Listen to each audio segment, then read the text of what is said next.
ఇరాన్తో జరుగుతున్న శాంతి చర్చలు కొలిక్కి రాకపోతే ఆ దేశంపై కొత్త దాడులు చేయడానికి అమెరికా అధ్యక్షుడు ట్రంప్ తీవ్రంగా యోచిస్తున్నట్లు తెలుస్తోంది. ఈ విషయమై శుక్రవారమే శ్వేత సౌధంలో జాతీయ భద్రతా బృందంతో ట్రంప్ అత్యవసరంగా భేటీ అయినట్టు అమెరికా వార్తా సంస్థ ఆక్సియోస్ తెలిపింది.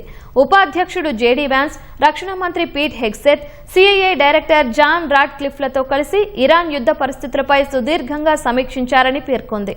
ఇరాన్పై ఒకేసారి భారీ సైనిక చర్య చేపట్టి ఈ యుద్ధానికి ముగింపు పలకాలనే యోచనలో ట్రంప్ ఉన్నట్లు శ్వేత సౌధం వర్గాలు వెల్లడించాయి. ఇప్పటికే ట్రంప్ తన అధికారిక కార్యక్రమాలను రద్దు చేసుకున్నారు. కొన్ని పరిస్థితుల వల్ల తన కుమారుడు డొనాల్డ్ ట్రంప్ జూనియర్ వివాహానికి కూడా హాజరు కావడం లేదని ప్రకటించారు. ఈ క్రమంలో ట్రంప్ తదుపరి అడుగు ఎలా ఉండబోతోంది అనేది ఇప్పుడు ఉత్కంఠ రేపుతోంది. మరోవైపు అమెరికా ఇరాన్ యుద్ధాన్ని ఆపేందుకు దౌత్య ప్రయత్నాలు జరుగుతున్నాయి. Pakistan army chief general Asim Munir టెహ్రాన్లో పర్యటిస్తున్నారు. Iran Islamic revolutionary guard corps commander general Ahmad వహీదీతో సహా మరికొందరు నేతలతో ఆయన భేటీ అయ్యారు.